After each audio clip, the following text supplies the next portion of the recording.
종교개혁이 기독교에 미친 영향 가운데 하나는 그리스도의 소명에 대한 담론을 빼놓을 수가 없어요. 중세 가톨릭의 교권 아래서는 소명은 세상을 등지고 이 수도사의 삶을 살아가는 그런 그 부르심을 뜻하는 말로 이해되었거든요. 근데 종교개혁을 거치면서 이 평신도 한 사람 한 사람에 대한 새로운, 한 사람 한 사람의 이 소명에 대한 이 새로운 담론이 대두되기 시작한 거예요. 그러니까 세상을 떠나 하나님을 섬기라는 그런 그 부르심이 아니라 일상 세계 속으로 들어가 하나님을 섬기라는 그런 부르심인 거죠. 그래서 이것은 이 만인 제사장으로부터 시작해서 일에 대한 소명에까지 확장이 됩니다. 그러나 오랜 시간이 흘러서 이 개신교 또한 그 부르심의 목적을 점점 잃어가는 것이 아닌가 생각이 들어요. 세상으로서의 이 파송, 그래서 그 속에서 하나님을 섬기도록, 그리스도를 드러내며 하나님을 섬기도록 하셨는데, 또 왕같은 제사장으로 살아가도록 하셨는데, 그런 그 삶이 점점 퇴색되어져 가는 거죠. 물론 위기 때마다 교회들이 어떤 그 신앙적 개혁을 통해서 이런 그 위기 상황을 극복해 나가곤 했습니다. 근데 지금의 상황에서도 많은 이들이 어떻게 이 신앙적 회복을 이룰 것인지, 이러한 그 바이러스가 이 창궐한 상황 속에서, 또 예배들이 제한되어지는 이 상황 속에서, 또 삶이 굉장히 많은 그 제약을 받는 이런 상황 속에서 정말 고민들을 하는 거죠. 고민하고 있지만 제가 이렇게 어떤 그 교회 상황이나 한국의 어떤 그 교회들의 모습들을 보면 내적인 개혁의 운동은 좀 미미해 보이는 것 같아 보여요.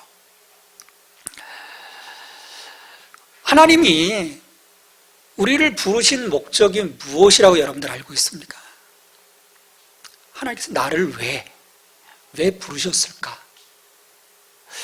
오늘 하나님께서 어떤 목적으로 그리스도인으로 나를 살게 하시는 걸까? 한국교회는 많은 영역에서 실은 미국 교회의 영향을 받아왔어요. 어떤 복음주의적인 그 신학적 영향뿐만 아니라 근본주의, 세대주의의 그런 그 영향도 받았고요. 또 중앙대 김누리 교수가 이야기하는 이 미국의 야수자본주의, 이 물질주의의 심각한 영향 또한 받아왔습니다. 그래서 80년, 90년대 그 번영신학의 어떤 그 어두운 면이 실은 한국교회 안에 자리 잡고 있고요. 지금도 한국교회가 유독 교회와 개인의 외적 부흥에 관심을 두는 이유도 실은 여기에 있는 것이 아닌가 생각을 해요. 자, 이런 상황들이 우리 그 교회 안에 자리 잡으면서 실은 그 신앙의 본질의 문제, 복음의 문제, 그 하나님의 나라의 실질적 하나님의 그 통치하심을 통해서 이루어가고자 하시는 그 핵심, 그 핵심들은 실은 주변부로 밀려나 있는 거죠. 왜냐하면 어떤 그 번영과 부흥, 우리들의 어떤 삶의 웰빙 쪽에 초점을 맞추고 있기 때문입니다. 지금은 이 코로나19로 직격탄을 맞고 있는 현 시점에서 우리는 이 부르심의 올바른 방향을 우리가 찾아가지 않으면 자초하는 거죠. 하나님의 뜻이 우선되어지는 그 회복이 우리 안에 정말 일어나기를 저는 기도해요. 이것이 이루어지지 않으면 우리 한 사람 한 사람뿐만 아니라 한국교회가 심각한 위기 가운데 직면하게 될 것이라고 예견을 합니다. 그래서 저는 오늘 이 에베소 교회를 향해서 자신의 그 부르심의 목적을 선포하는 이 바울을 통해서 하나님이 우리를 부르신 하나님의 목적이 무엇인지를 다시 한번 좀 깨닫고 도전받는 시간이 되기를 소망을 합니다. 우리 에베소서 3장 8절의 말씀입니다. 우리 같이 읽어보겠습니다. 모든 성도 중에 지극히 작은 자보다 더 작은 나에게 이 은혜를 주신 것은 측량할 수 없는 그리스도의 풍성함을 이방인에게 전하게 하시고, 바울은요, 하나님께서 지극히 작은 자보다 더 작은 자에게 은혜를 주신 목적을 분명히 합니다. 참 이 자기를 표현할 때요, 지극히 작은 자보다 더 작은 자라는 이 표현, 그럼 이게 뭐겠어요? 자기는 정말 구원받을 자격이 없는, 구원의 은혜를 입을 수 없는 자라는 평가인 거예요. 스스로의 평가인 거죠.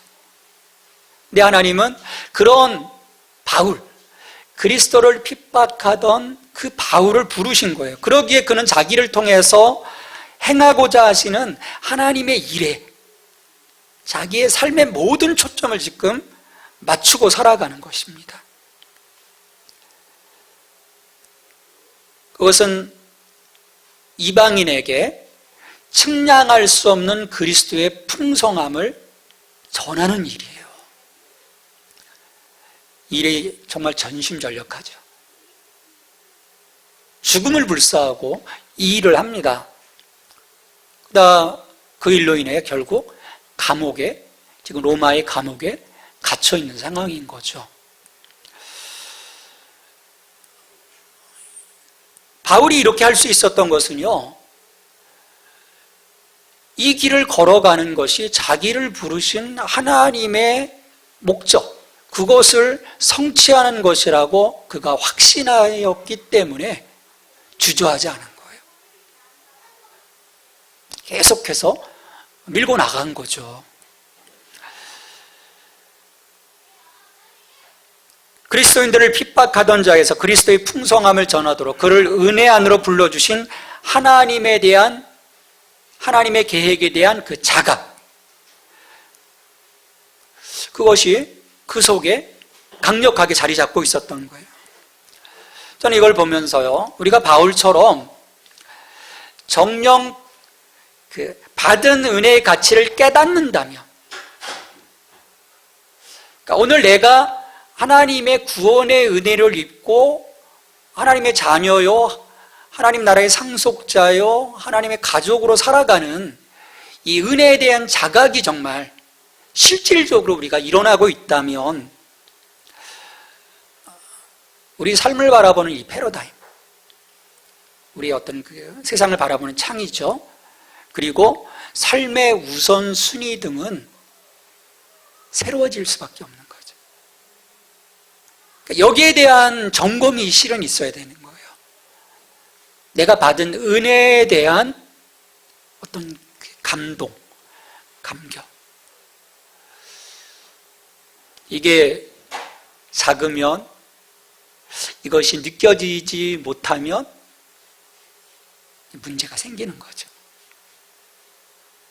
그러니까 하나님의 주권이 우선되기보다는 끊임없이 내 것에 대한 주장들을 통해서 나는 이 신앙을 하는 거죠. 그러니까 그 신앙 자체가 왜곡되어져 버리는 그런 상황이 되는 거예요. 그러니까 은혜를 깨닫게 되면요, 내 목적이 우선이 아닌 거예요. 하나님의 목적이 우선되는 거예요. 근데 여러분, 하나님의 목적이 우선되어질 때 우리는 신앙의 길에서 역주행이 아니라 정주행을 합니다. 도로에 다니다 보면요, 막 역주행하는 것들 보면 조마조마하거든요. 우리 신앙의 삶도 마찬가지예요. 역주행이 아닌 정주행을 할 수 있어야 되는 거죠. 우리 한 사람 한 사람에게 하나님께서 은혜를 베푸신 목적이 이것입니다. 우리를 통해 그리스도의 풍성함이 흘러가도록 하는 거예요.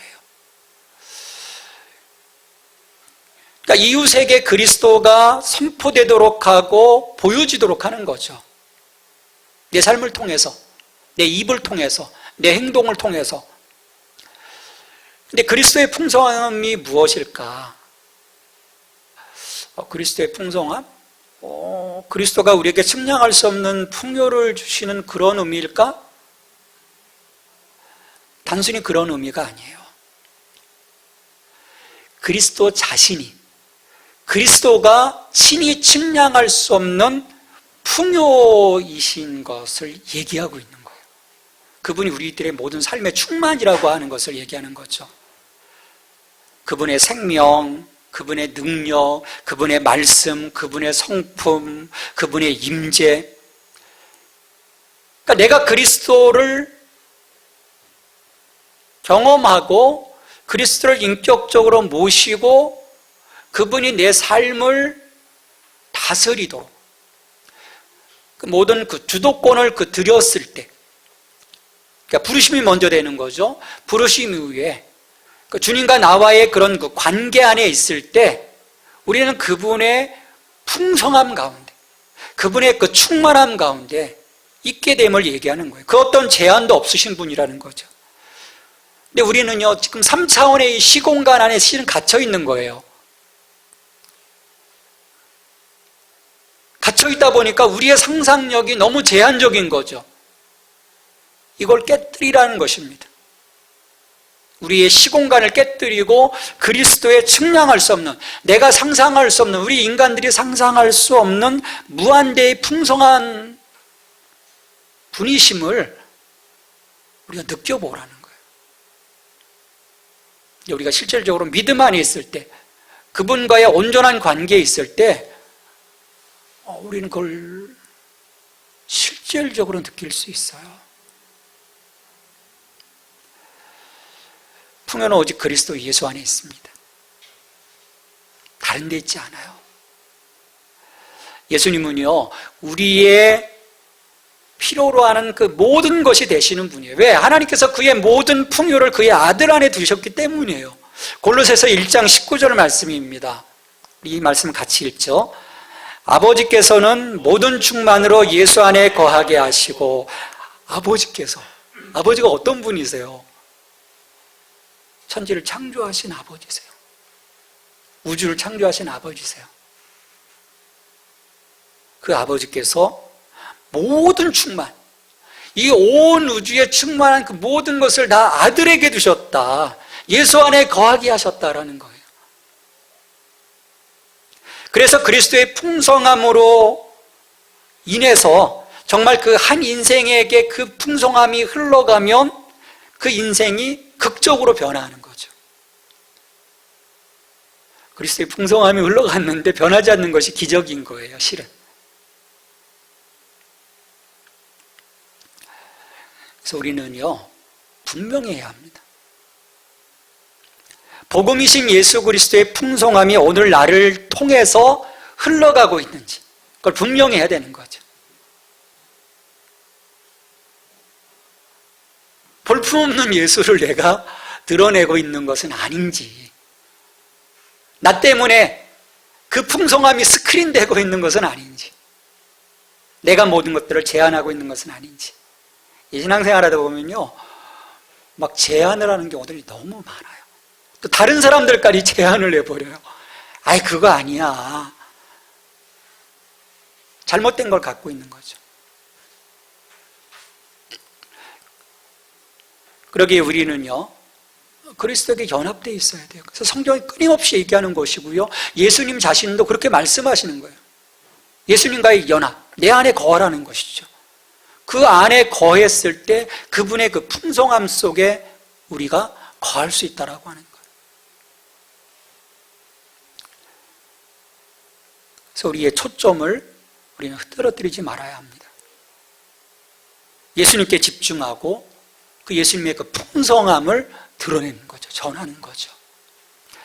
이 다른 부수적인 작은 복, 물질적이고 환경적인 이 번영을 우리가 내려놓아야 하는 거죠. 이건 제한적인 거거든요. 또 소모되는 것이죠. 근데 우리는 너무 제한적이고 소모적인 것에 너무 집중하는 것입니다. 우리가 내가 믿는 분, 바로 예수 그리스도, 그분을 보는 거예요. 여러분, 기독교의 메시지는요, 그리스도 자신입니다. 다른 것이 아니에요. 이렇게 그리스도의 풍성함을 증거한 바울과 사도들을 통해서요, 세상은 하나님의 구원 역사를 분명하게 바라보게 되는 거죠. 내가 나가서 그리스도의 풍성함을 드러내기 시작할 때 세상은 보게 되는 거예요. 왜곡된 메시지를 보는 것이 아니라 정확한 하나님의 그 메시지를 보게 되는 거죠. 지금 내가 무엇을 보고 보여주고 있는가? 거기에 따라서 한 생명이 사느냐, 한 생명이 죽느냐, 실은 정말 중요한 거예요. 자, 3장 9절 말씀입니다. 영원부터 만물을 창조하신 하나님 속에 감춰졌던 비밀의 경륜이 어떠한 것을 드러내게 하려 하심이라. 자, 바울이 그리스도의 풍성함을 통해서 그것을 이방인들에게 전함으로써 하나님의 비밀의 경륜이 드러났다라는 거예요. 실은 구약시대에는 이 이방인, 열방을 향한 하나님의 그 선교가 실은 은밀하게 감춰져 있어요. 물론 성경 곳곳에 흐릿한 모습으로 이런 그 하나님의 계획들이 선포되고 있지만, 사실은 구약이라고 하는 부분은 하나님, 그 다음에 이스라엘, 팔레스타인, 거기에 사실은 국한되어 있었거든요. 근데 이방인에게 증거되어짐을 통해서 열방을 향하신 그 하나님의 계획을 드러내는 것이요.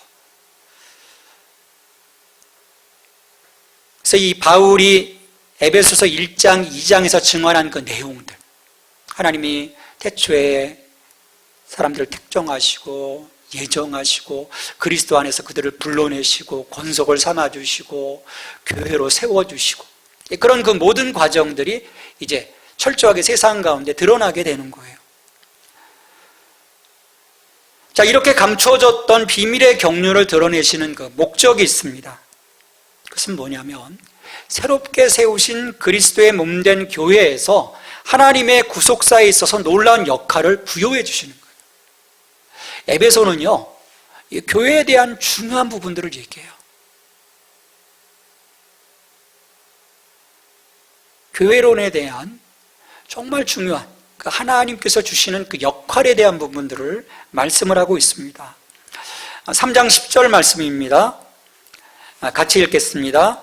이는 이제 교회로 말미암아 하늘에 있는 통치자들과 권세들에게 하나님의 각종 지혜를 알게 하려 하심이니. 이 구속사의 그림을 보면요, 그리스도의 풍성함이 흘러갑니다. 그래서 그리스도 안에서 구원받은 그 믿음의 사람들이 그리스도의 몸된 교회를 이루는 거예요. 내가 먼저 예수를 믿고 나를 통해 그리스도의 풍성함이 흘러가 너가 예수를 믿고 나와 너가 또 하나의 공동체가 되어 교회를 이루어가는 거예요. 그리고 이 교회를 통해서 온 열방이 또 주께로 돌아와 그리스도 안에서의 통일이 되어지는 거예요. 그게 하나님의 그림인 거예요. 근데 여기서 보면 그렇게 세워진 교회로 말미암아 하나님이 어떤 역할을 부여해 주시냐면, 하늘에 있는 통치자들과 권세들에게 하나님의 각종 지혜를 알게 하려 하심이라 얘기를 해요. 심각한 문제는 아니에요. 하늘에 있는 통치자들, 권세들 누구라고 생각하십니까? 천사들인 거예요. 하나님을 모시고 섬기는 천사들인 거예요. 이게 무슨 의미일까? 왜 여기에 이런, 사람에게 전하기도 바쁜데 왜 천사들에게 이런 것들, 하나님의 지혜를 전하게 하려 하신 것인가? 교회는요, 교회에 대한 역할입니다. 교회는 모든 사람들에게 나아가며 열방으로 나아가며 심지어 하늘 영적 세계의 존재들에게까지 메시지를 갖고 있는 유일한 곳이다라고 하는 것을 보여주는 거예요. 하나님의 그 계획하심이 공적으로 드러나도록 하시는 통로임을 하나님이 여기서 보여주시는 거죠. 저는 이걸 보면서요, 오늘날 교회가 아무리 약하게 보여도, 또 세상이 뭔가 지적을 해도 하나님은 그런 교회를 새롭게 하시고 그와 같은 교회를 통해서 하나님 자신을 드러내시는 공적인 통로로 사용하신다는 것을 보게 돼요. 여러분, 이 사실은요, 이 땅의 교회들에게 기대하시는 하나님의 뜻이 무엇인지를 잘 보여줍니다. 오늘 우리 교회를 향해서 기대하시는 하나님의 뜻도 여기 있는 거죠. 너희는 공적인 통로다. 공적인 통로라는 거예요. 우리를 통해서 드러나야 될 것들이 무엇인지를 하나님은 분명히 하시는 거죠. 그래서 교회의 메시지는요, 분명해야 합니다. 분명해야 돼요. 에베소 3장 11절입니다. 곧 영원부터 우리 주 그리스도 예수 안에서 예정하신 뜻대로 하신 것이라. 하나님의 이 구원의 경륜을 보면요, 비밀이신 예수 그리스도를 통해서 이루어 가시는 이 구원의 경륜이 즉흥적이고 도발적 상황이 아님을 끊임없이 얘기하고 있어요.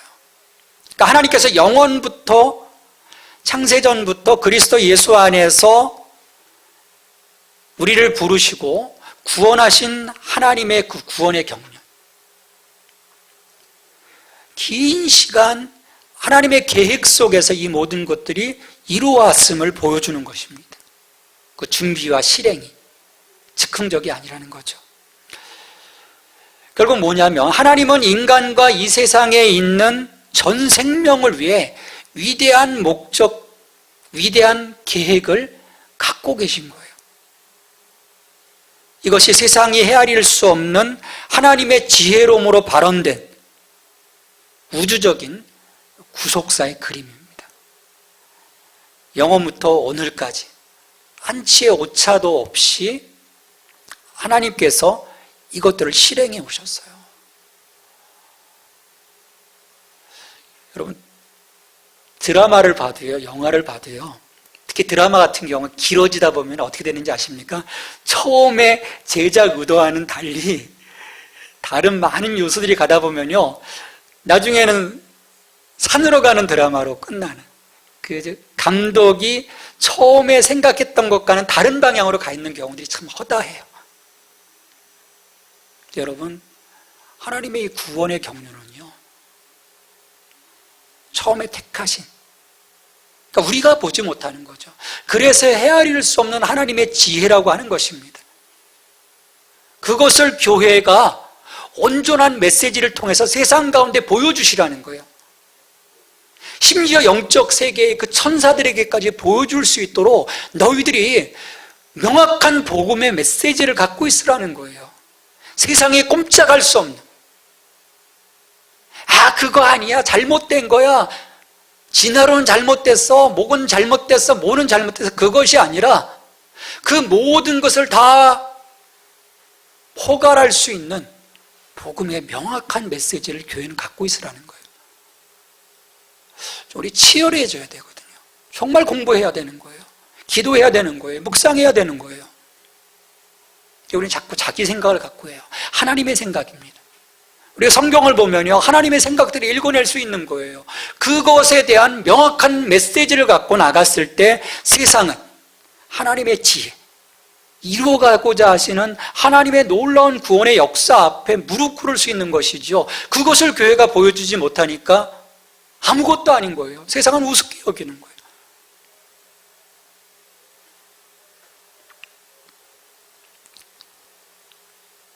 이 놀라운 그림을요, 교회는 세상을 향해서 지속적으로 보여줄 수 있어야 돼요. 그럴 때 깨어집니다.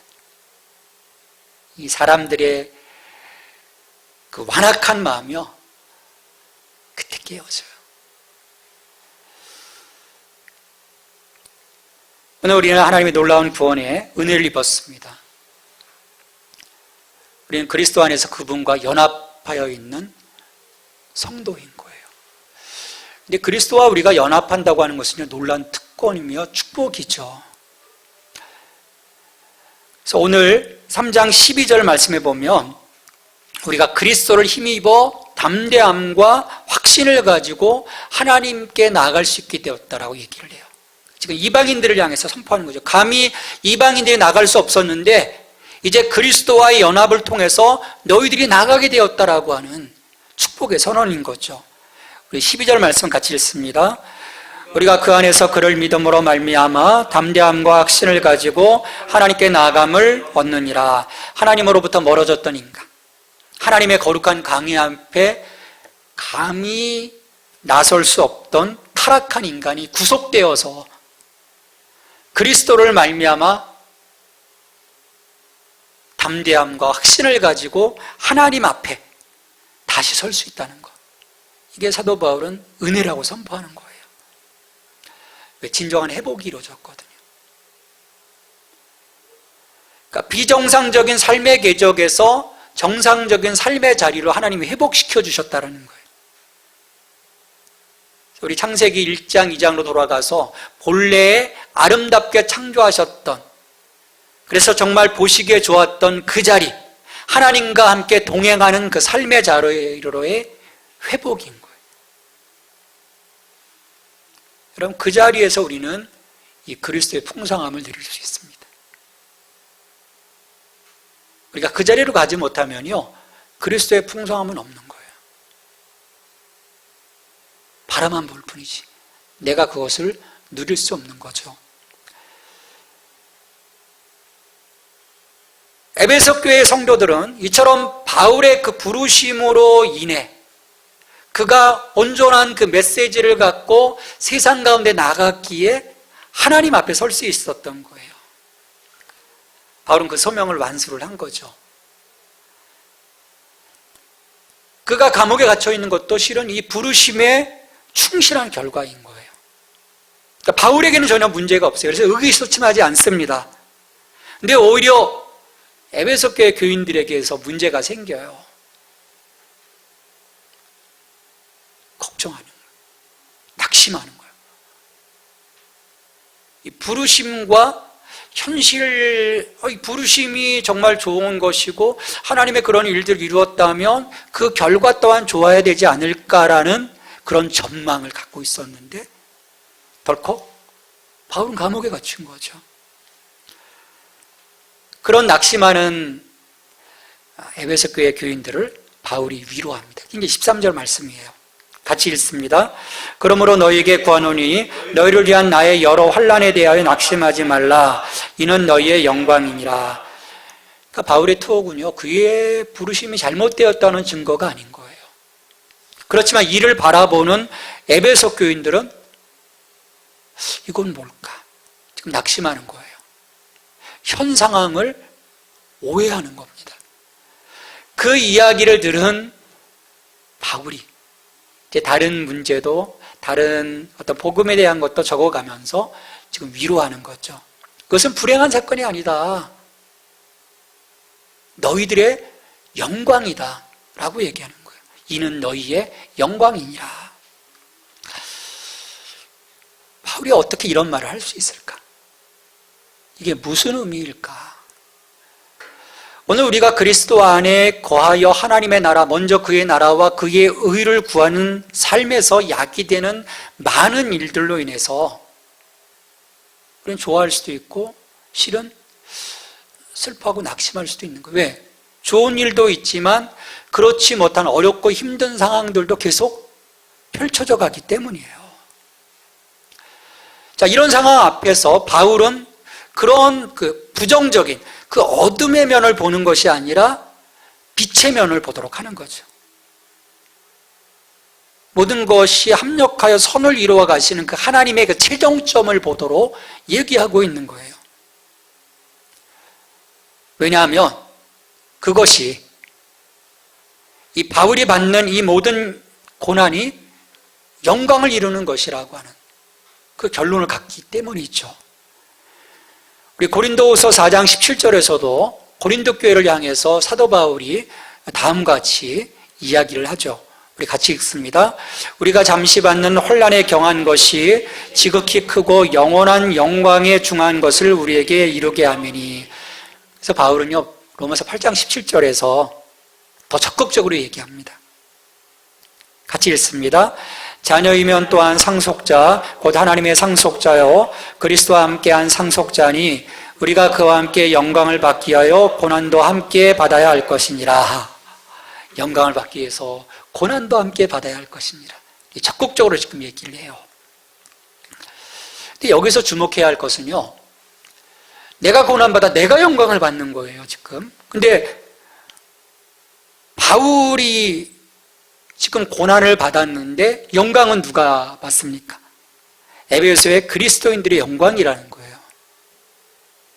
나의 고난이 너의 영광으로 지금 연결되고 있다는 거죠.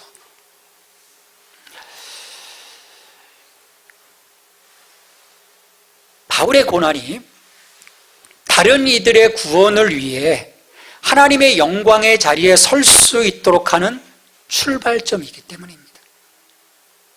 모티브가 되는 거예요. 하나의 동력이 되는 거죠.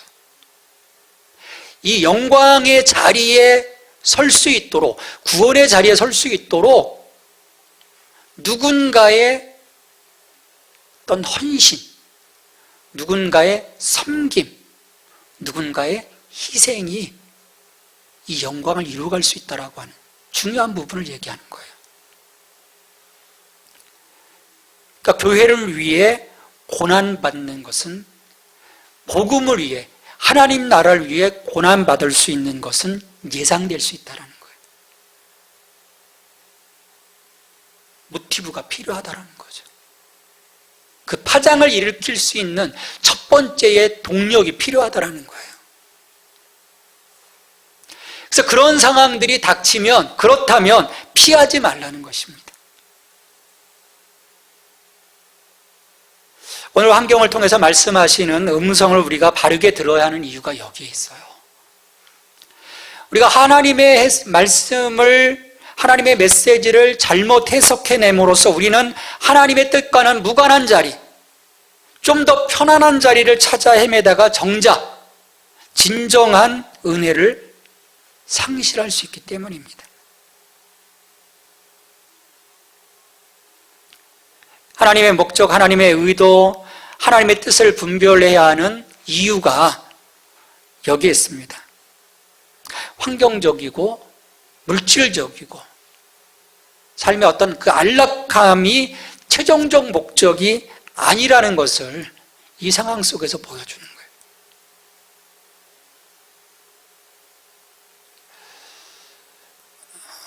기독교는 고난의 종교입니다. 예수님이 실은 그렇게 부르셨어요. 너 자신을 부인하고 너의 십자가를 지고 나를 쫓아. 그 부르심의 첫 출발점부터가요, 고난인 거예요. 근데 어느 순간부터 이 고난은 빠지고 영광만을 차지하라는 거예요.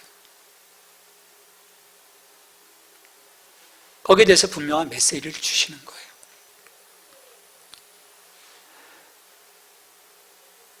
이 잘못된 최종적인 목적에 우리의 그 모든 것들을 국한시킬 때 우리의 신앙의 토대는요, 어느 순간 허무하게 무너지고 말 것입니다. 항상 가이드라인이 분명해지는 거예요. 잘 되면 은혜고 잘못되면 은혜가 아닌 거예요.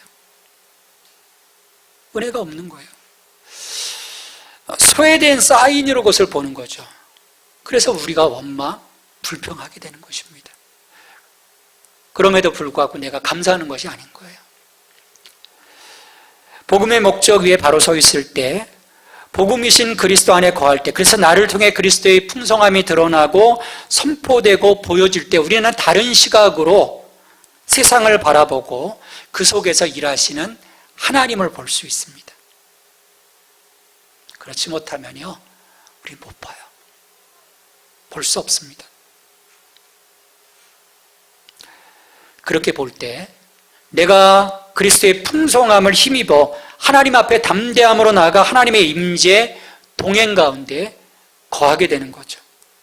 그러나 그것을 놓칠 때 우리의 신앙의 삶은 늘 요동치는 겁니다. 불행해지는 거죠. 하나님께서 오늘 우리에게 은혜를 주신 것은요, 그 복음의 혜택이 나에게서 세상으로 흘러가 세상의 본래 창조하신 세상으로의 회복에 있음을 알고 그리스도인으로서의 이 부르심에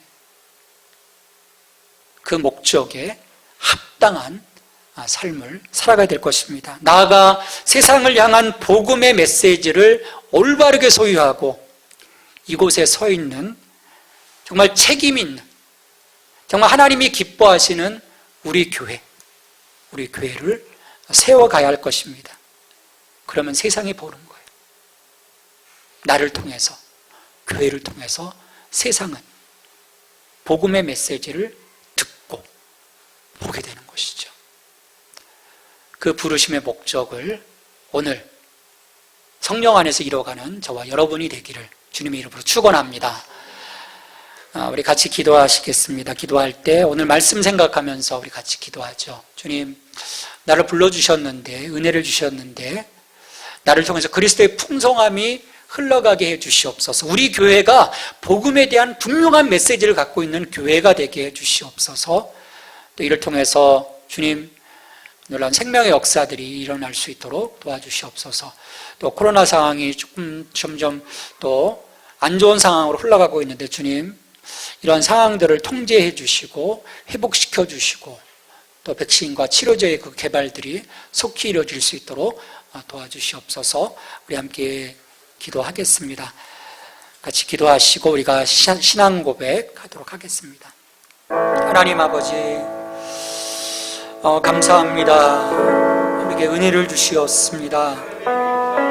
받은 은혜 그 사랑 앞에 우리가 온전히 무릎 꿇을 수 있게 하시고 그 하나님의 그 모든 그 뜻이 우선되어지는 저희들의 삶이 될 수 있도록 좀 지켜주시옵소서. 하나님, 그리스도의 풍성함이 나를 통해 흘러갈 수 있기를 원합니다. 모든 충만이 거하신 예수 그리스도이십니다.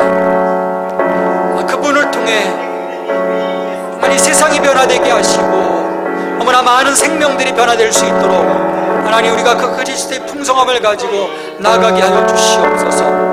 하나님, 우리 교회가 복음의 명확한 메시지를 갖고 있게 하여 주옵소서. 공적인 통로가 되게 하여 주옵소서. 주님, 세상을 향해 선포하는 교회가 되게 하여 주옵소서. 하나님의 놀라우신 그 지혜로 구원의 역사를 이루어가시는 것들을 증거할 수 있는 교회가 되게 하여 주시옵소서. 하나님,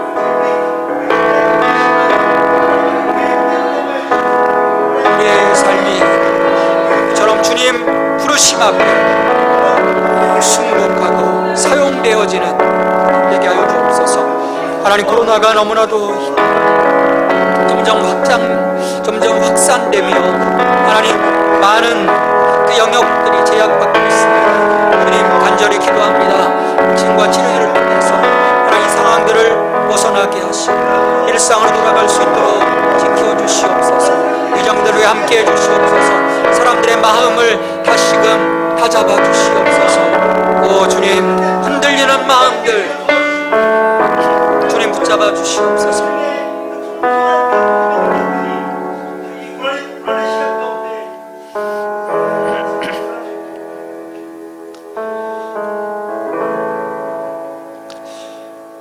바울이 고백했던 것처럼 지극히 작은 자보다 더 작은 나에게 이 은혜를 주신 것은 측량할 수 없는 그리스도의 풍성함을 이방인에게 전하게 하시고라고 고백을 합니다.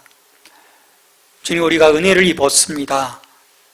은혜를 입은 자로 우리를 통해 측량할 수 없는 그리스도의 풍성함이 우리의 이웃들에게로 흘러갈 수 있도록 저희들을 사용하여 주시옵소서. 주님, 저희 교회로 하여금 복음의 분명한 메시지를 갖고 세상을 향해 선포할 수 있는 교회가 되게 하여 주시옵소서. 공적 신앙으로서의 그 모습이 자리 잡게 하여 주시옵소서. 하나님, 세상이 코로나로 인해 너무나도 많은 어려움들을 겪고 있습니다. 수많은 사람들이 죽고 있습니다. 수많은 사람들의 삶이 무너져가고 있습니다. 주님, 이 어려움 속에서 흔들리는 우리들의 삶의 모습들을 다잡아 주시고 더욱더 온전한 믿음 안에 거할 수 있게 하시며 많은 어려움 겪고 있는 자들 위로하여 주시고 이 세상이 과거에도 그랬던 것처럼 일상의 삶으로 돌아갈 수 있도록 주님 역사하여 주시옵소서. 이 모든 간구를 예수 그리스도의 이름으로 기도합니다. 아멘.